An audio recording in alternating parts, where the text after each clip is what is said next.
everyone. Welcome back to Relax with Animal Facts.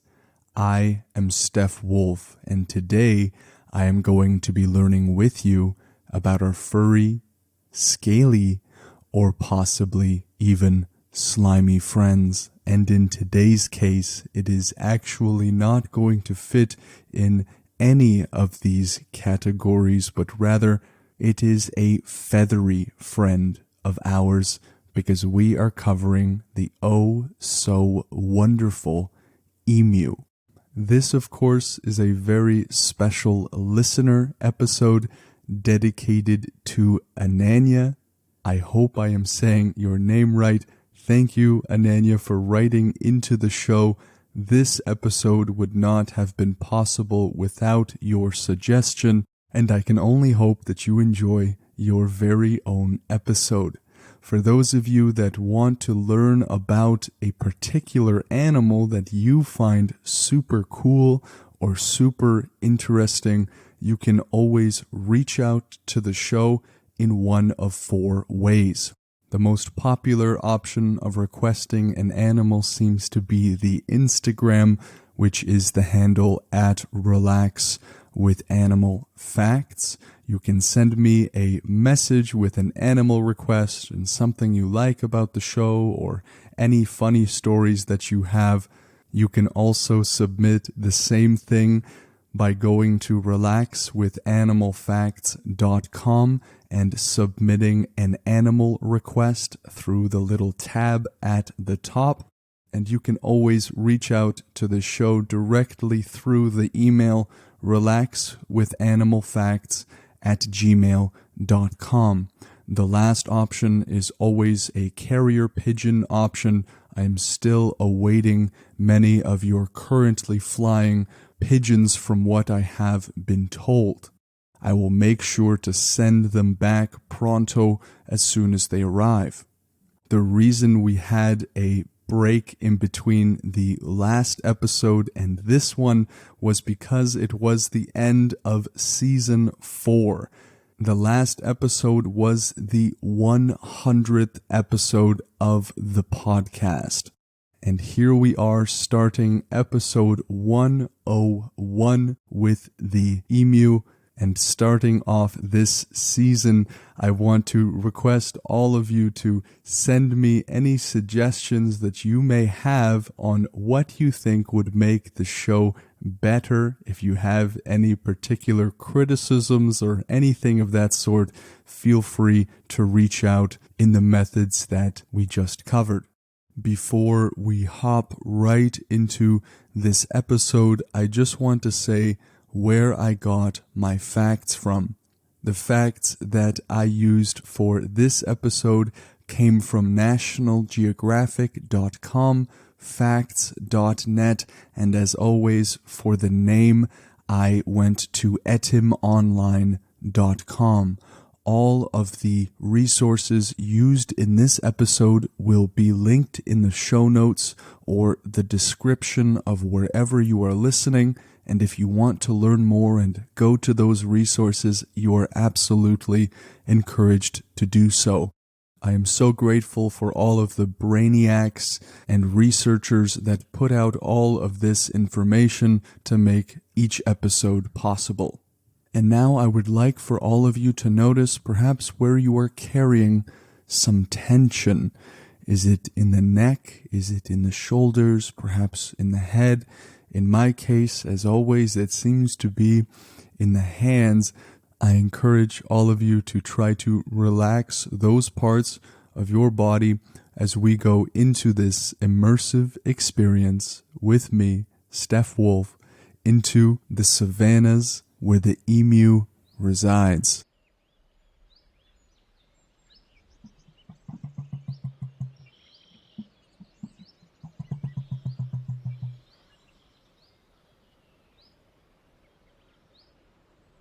Now, when we are trekking through the savannah and for the first time, or perhaps not for the first time, laying our eyes on the emu, it may look oddly similar to another fan favorite, which is the ostrich. So right off of the bat, I would like to first talk about what are the differences between emus and ostriches. The differences between these two creatures will range from things such as size, habitat, wingspan, feet, diet, even speed. So let us just walk through some of these differences. The first and probably one of the more important differences is that the main habitat of the emu is in Australia, while the main habitat of the ostrich is Africa. So although ostriches and emus run very quickly, I do not believe they run quickly enough to skip across the ocean to visit one another. The next most important distinction is the sheer size difference between them. The emu, when standing up nice and straight, is going to be about 7 feet tall and weigh in at an incredibly impressive 150 pounds. The ostrich, on the other hand, is going to be up to 9 feet tall and weighing over double at 320 pounds. We can think maybe of the emu as a little brother of the ostrich. The lifespan of the emu is going to be about 10 to 20 years, while the ostrich is going to be 30 to 50. There are significant differences in their wings, the emu sporting a humble, small, discreet pair of wings, while the ostrich has large wings that have a maximum wingspan of over 6 feet. Now, if we were to spot the footprints of the emu and ostrich, we would be able to tell the difference very quickly. After we were to brush aside some of the savanna dust, we could see that the emu has 3 toes while the ostrich has 2. So there is something that the emu has more of.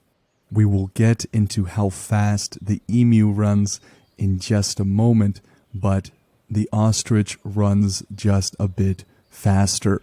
And last of all, the color difference between these two, that ostrich is going to have that dark brown or maybe even black body with some of their characteristic white patches, and will usually have pink or white on their legs, their face, and their neck. The emu, in contrast, is going to be just mostly dark brown to black. With those differences in mind, I think we are more ready to pull out the binoculars and get a closer look on what makes the emu unique and special. The common name is just that. It is the common emu, and it has a scientific name that is prone to giving me a headache, and so I will do my best to pronounce it for all of your entertainment. It is the Dromaeus novei hollandiae.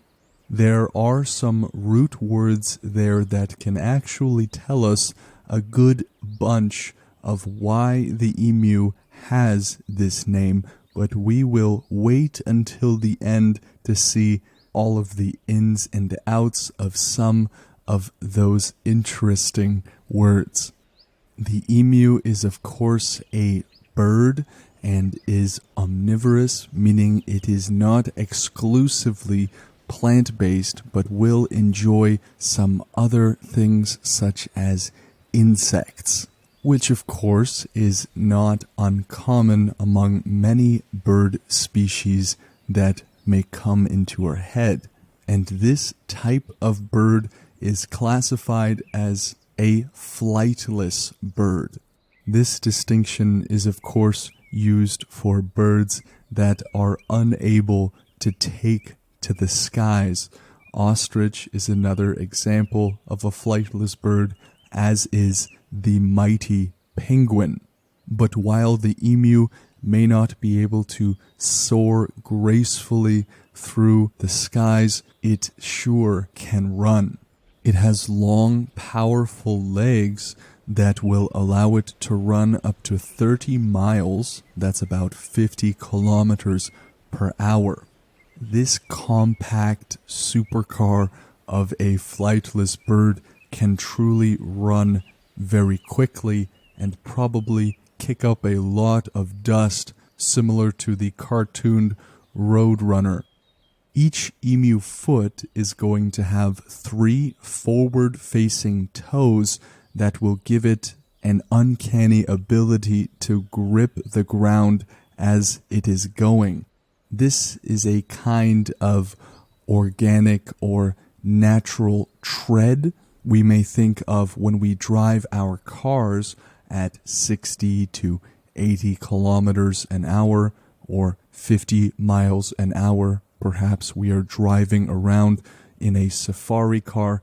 You can imagine how difficult it would be to maneuver, turn, and to stop if the tires were completely smooth.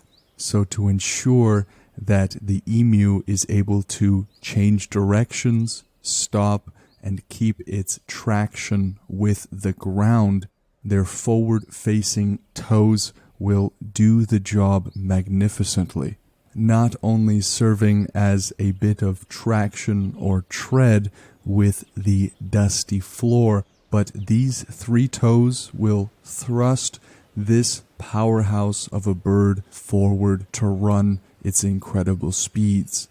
Suffice to say that when the emu feels threatened and decides to pull out some of its bird taekwondo, a kick from the emu is sure to leave not only a bruise, but for some smaller creatures that might be getting a little feisty, it could mean some serious trouble. Emus are members of what are known as the ratite family. This is going to include the ostrich, cassowaries, and rheas. They are among, of course, the largest birds in the entire world, being found primarily in Australia, where we have many listeners, but also in New Guinea, Indonesia, Solomon Islands, and the Philippines as well. Their kind of plain coloration of a grayish to brownish body is going to serve its purpose. We have to remember that the emu is living in hot, dry, arid habitats, and when it is running at 50 kilometers or 30 miles an hour, it better have some good protection from heat exhaustion and from the sun. And that is exactly what their feathers do. They provide almost complete protection from solar radiation. Their anatomical or physiological sunscreen is going to do them quite well. As far as I know, there probably is not sunscreen that has a high enough SPF level to match that of the emu's protection from the sun. But along with this feathery armor that they are clad with, they will also be preferring areas to live in that have access to standing water. While many do live in savannahs, they will also live in forests and grasslands. This means that they are going to range over large areas, foraging on fruits, seeds, plant shoots, small animals, animal droppings, and insects. They will mate and nest over the Australian winter, which I'm sure is great in comparison to the Canadian one, but this whole mating and nesting process is not always a loving affair. Females have been known to fight quite viciously with one another over unpaired males. This conflict can leave one or the other with some serious damage and even affect their ability to survive. As we have learned before, kicks from emus are not something that has a wait list. Now, synonymous with many other bird species, they will mate in pairs and stay together for up to 5 months, after which the females will lay these large emerald green eggs in expansive ground nests. The males will incubate the eggs for about 7 weeks or so without drinking, feeding, leaving the nest, and even defecating. The females, meanwhile, have often moved on, sometimes mating with a different male in the same season. The chicks will stay with their dad for about 4 months until they are able to eat on their own. The predators of the emu include dingoes, wedge-tailed eagles, and even snakes, as well as other nest raiders. They are, of course, most vulnerable as they are little baby birds in their eggs, as they are entirely reliant on the protection of their parents. The emu also has interesting sleep habits.